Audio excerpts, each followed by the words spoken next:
वो unnatural sex की मांग करते थे मेरे से। अच्छा। ज़बरदस्ती भी होती थी, जिसकी रिपोर्ट भी मैंने थाने में कराई हुई थी। तो मैं जिस चीज़ के लिए मना करती थी उस चीज़ के लिए मेरे साथ ज़बरदस्ती होती थी। ये कैरेक्टरलेस तो मैं हूँ नहीं सर। और लड़ाई झगड़ा देखिए, अगर मेरा गला पकड़ेगा तो फिर सर मैं कोर्ट कचहरी तो करूँगी सर। ये लड़की कॉल गर्ल है और मेरे दोस्त के साथ थी। दोस्त का नाम निर्मल स्वामी था। तो कहते उसके साथ थी पहले ये, फिर मेरे साथ हो गई। तो मेरे हस्बैंड के साथ 7 साल से थी। वो गंदी गालियाँ, वीडियो, फोटोएं। तो फिर मैंने पूछा कि ये सब क्या है, तो बता नहीं रहे थे। फिर मैंने बोला नहीं बता रहे थे। फिर घर वालों को मैं फ़ोन करके कह देती हूँ भाई ऐसा कुछ मामला इसके फ़ोन पे आ रहा है, आप देख लो। लेकिन मेरे पति का कहना है कि बॉर्डर एरिया में हमें 500 रुपये में औरत मिल जाती है, तेरी क्या ज़रूरत है। तब फिर सर मिलती है तो फिर उसको मिलती है या नहीं, मेरी क्या ज़रूरत है। फिर फादर ने अपनी मर्ज़ी से दिए थे 10,21,000 नगद और 35 तोले सोना।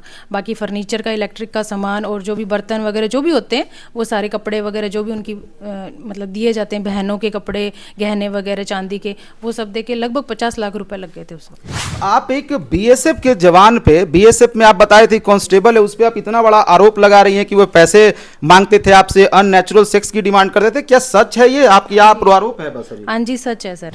दोस्तों, अभी हमारे साथ एक राजस्थान की महिला है जो कि 7 साल के शादी के बाद इनके पति जो हैं दूसरी शादी कर लेते हैं, ऐसा ये बता रही हैं। आइए इनसे जानते हैं कि आखिर इनके पति जो हैं कैसे 7 साल संबंध में रहने के बाद, वैवाहिक जीवन में रहने के बाद जो है फिर से नई लड़की के साथ क्यों शादी कर लेते हैं। और इन्होंने ये भी बताया है कि इनके पति बीएसएफ के जवान हैं। क्या नाम हुआ मैम आपका? पूनम कंवर। पूनम कंवर। पूनम कंवर। आप अपने पति पर इतना बड़ा इल्जाम लगा रही हैं कि आपका पति 7 साल के शादीशुदा जीवन के बाद फिर एक नई लड़की के साथ शादी कर लिया है। वो मेरे साथ एक ही साल रहे थे। अच्छा। एक ही साल रहे, उसके बाद में कोर्ट मतलब 6 महीने बाद एक बार कोर्ट कचहरी केस हो गया था, राजीनामा हो गया उसके अंदर। फिर उसके बाद में राजीनामा होने के बाद उन्होंने माफ़ी मांग ली, मैं साथ रहने लगी। फिर मैं बीएसएफ में भी साथ में रहने के लिए गई थी वहाँ पर। वहाँ भी लड़ाई झगड़ा मारपीट करते थे उस लड़की के चक्कर में, पैसों के लिए साथ में दहेज की मांग करते थे। अफसरों को भी मैंने बोला था, फिर अफसर बोलते हैं तो इसकी नौकरी हम ख़त्म कर देते हैं अगर आपको। तो मैंने बोला नहीं सर, नौकरी तो नहीं ख़त्म करनी, तो इसको समझा दीजिए, अभी मेरे को तो घर ही बसाना है, सही रास्ते पर चले गए ही है।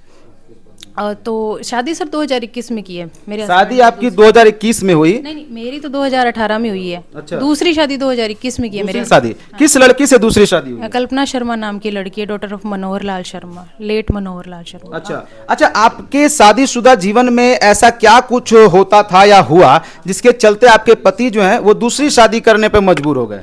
सर वो अननेचुरल सेक्स की मांग करते थे मेरे से। ज़बरदस्ती भी होती थी, जिसकी रिपोर्ट भी मैंने थाने में कराई हुई थी।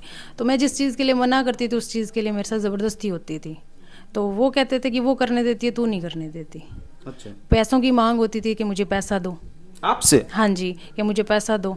आप कहाँ से पैसा देंगे? मतलब मेरे फादर से ला करके दूँ। अच्छा। मैं तो कमाती ही नहीं हूँ सर, तो मेरे फादर से ला करके दूँ। तो वो फिर मैं कहाँ से, वो ये साफ साफ ये बोलते थे कि बुढ़ा बुढ़ी है, इनको एक कमरे में एक रसोई दे दो, ये मकान बेच के हमारे नाम कर दो पैसे। ये था साफ। मैम, आप एक बीएसएफ के जवान पे, बीएसएफ में आप बताए थे कांस्टेबल है, उस पे आप इतना बड़ा आरोप लगा रही हैं कि वो पैसे मांगते थे आपसे, अननेचुरल सेक्स की डिमांड करते थे। क्या सच है ये आपकी आरोप है? बस अभी। हाँ जी सच है सर। सच है? हाँ जी। और इस रिपोर्ट को नेगेटिव बनाया उन्होंने। मेरे जेठ ने पैसे दिए 90,000 तक की रिपोर्ट नेगेटिव आई थाने में। पुलिस को पैसे भी दिए 90,000 रुपये, जिसकी रिकॉर्डिंग है मेरे पास में। और नेगेटिव आया? हाँ जी नेगेटिव आया। तो जब पैसे देंगे तो फिर वो मेडिकल वाले डॉक्टरों से बात करके नेगेटिव ही लाएंगे। फिर वो पैसों के लिए तो पुलिस करेगी फिर काम। जिस तरह से आपको देखा जा सकता है कि आपकी शादी काफी धूमधाम से हुई होगी, जैसा आप और अदर इंटरव्यूज में बता भी रही हैं, तो फिर ऐसा क्यों लड़के को शादी के पहले आप लोगों ने छानबीन नहीं की थी? की थी सर छानबीन, लेकिन देखिए जो पीछे का गांव बैकग्राउंड देखा जाता है, गांव भाई ये सही है कि नहीं है। और रायसन नगर जहाँ रहते थे वहाँ देखे जाते थे। पापा ने भी पता कि एक दो जो अधिकारियों से, क्योंकि मेरे ससुर जो रिटायर्ड, अब तो रिटायर हो चुके हैं, तो उस वक्त जेलर थे। मेरी शादी से 2-3 महीने पहले वो रिटायर हो गए थे। तो वो जेलर थे, तो अधिकारियों से पूछा कि भाई ये कैसे हैं लोग हैं। बोलते नहीं, छोटी सी फैमिली है, अच्छे लोग हैं, उन्होंने ये बोला। तो फिर पापा ने फिर रिश्ता कर दिया। क्या दहेज प्रथा का भी कुछ मामला है? दहेज के भी कुछ आरोप लगाते हैं वो? हाँ जी हाँ जी। मांग करते 5 लाख रुपए और स्कॉर्पियो गाड़ी की।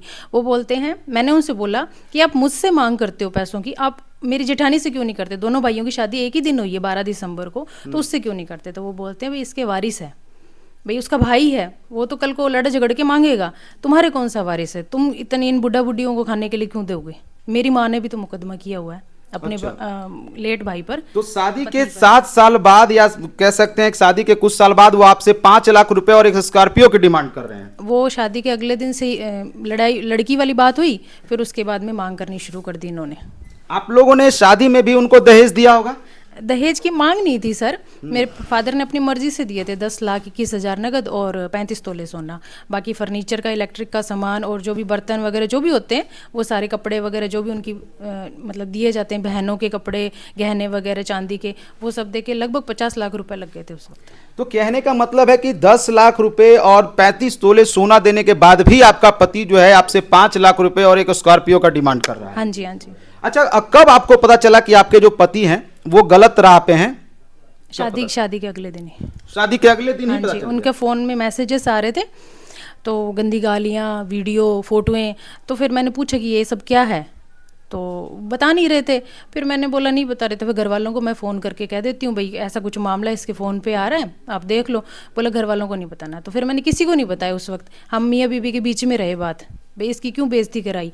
जो था पास था, अब तो हो गई शादी, अब कुछ कर नहीं सकते। पास था तो मेरा फ़र्ज़ बनता था कि माफ़ करूँ। अब मैंने माफ़ कर दिया, लेकिन 6 महीने बाद फिर वही सेम कहानी। अच्छा, तो आपको ये पता चल चुका होगा, जैसा आप बता रही हैं उससे ये लगता है कि आपके पति जो हैं शादी के पहले से ही इस तरह के थे? हाँ जी, 7 साल पहले से थे। 2011 में उन्होंने ज्वाइनिंग की थी बीएसएफ में, और तभी से उस लड़की के साथ उनका रिलेशनशिप है। तो फिर वो आपसे शादी क्यों की? वो मना कर देते फिर? वो पैसों के लिए शादी की। उस लड़की का खुद का मकान ही नहीं है, खुद का घर ही नहीं है। वो बिल्कुल मतलब गरीब घर से है। वो ये काम करके ही मतलब अपना घर चलाती है। उसकी माँ भी यही काम करती थी। ये बात मुझे मेरे हस्बैंड ने ही बताई कि ये लड़की कॉल गर्ल है और मेरे दोस्त के साथ थी। दोस्त का नाम निर्मल स्वामी था।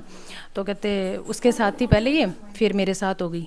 तो मेरे हस्बैंड के साथ 7 साल से थी। अच्छा, आपके पति में और क्या क्या कमियां आपको दिखी शादी के बाद? एक तो ये हो गया लड़की का मैटर, और क्या कुछ दिखा आपको? सर कमियां क्या होती है, एक दूसरे के पूरा करना होता है। उसमें जो कमी है वो मुझे पूरी करनी है और मुझ में जो कमी है वो मुझे पूरी करेगा सर।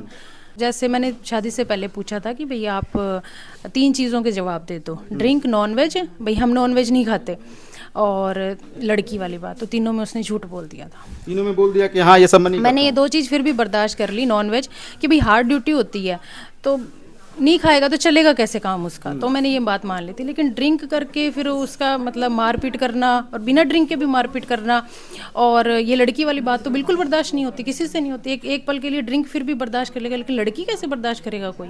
वही एक लड़की है और कोई और लड़की का भी आपको कुछ सर उस लड़की का मिला है, लेकिन उस लड़की ने मुझे फ़ोन करके एक बात बोली थी कि इसका पहले भी किसी और लड़की के साथ था, उसकी लाइफ भी इसने ख़राब की थी। उस लड़की ने बोला, पर मैं उस पर विश्वास नहीं करती, क्योंकि हम मियाँ बीवी पर विश्वास करें एक दूसरे पर, वो तो पराई है, उस पर क्यों विश्वास करेंगे। लेकिन मेरे पति का कहना है कि बॉर्डर एरिया में हमें 500 रुपये में औरत मिल जाती है, तेरी क्या ज़रूरत है। तब फिर सर मिलती है तो फिर उसको मिलती है या नहीं, मेरी क्या ज़रूरत है फिर। अच्छा, तो आपकी शादी के बाद आपको लगने लगा कि आपके पति आपसे इतना प्यार दुलार नहीं करते हैं? नहीं, इज्जत मतलब सबसे पहले प्यार में क्या होता है सर, इज्जत होती है। वो इज्जत ही नहीं करता मेरी। जब बताओ, इज्जत तो होनी चाहिए ना भाई, आप अपनी पत्नी की इज्जत करो। या तो मेरा घर बसा दें भाई, वो मान जाए, सुधर जाए सही रास्ते पर, नहीं तो फिर सर मेरी मजबूरी है टर्मिनेट कराना उसे। अच्छा, आप क्या चाहती हैं आगे? इतना कुछ बता रही हैं आप अपने पति के बारे में कि सारी चीज़ें बता रही हैं जो गलत गतिविधियां हैं, तो अभी आप साथ में रहना चाहती हैं या उनको छोड़ना चाहती हैं? मैं तो साथ में ही रहना चाहती हूँ। मेरी फर्स्ट प्रायोरिटी यही है कि मैं मेरे हस्बैंड को सुधारूँ और उनके साथ रहूँ। लेकिन अगर वो नहीं रहेंगे तो फिर सर मेरी मजबूरी है कि कल को किसी और बहन बेटी की पैसों के लिए लाइफ खराब करे जो बंदा, तो फिर ऐसा बंदा समाज के लिए भी ठीक नहीं है। फिर उसे टर्मिनेट कर। आपके हस्बैंड सुधरेंगे? मुझे कम ही लगता है सर, कि उसने फ़ोन भी नहीं किया पहले। सर एसके सिंह सर ने उसके बात की थी, डेढ़ घंटे उसे समझाया था।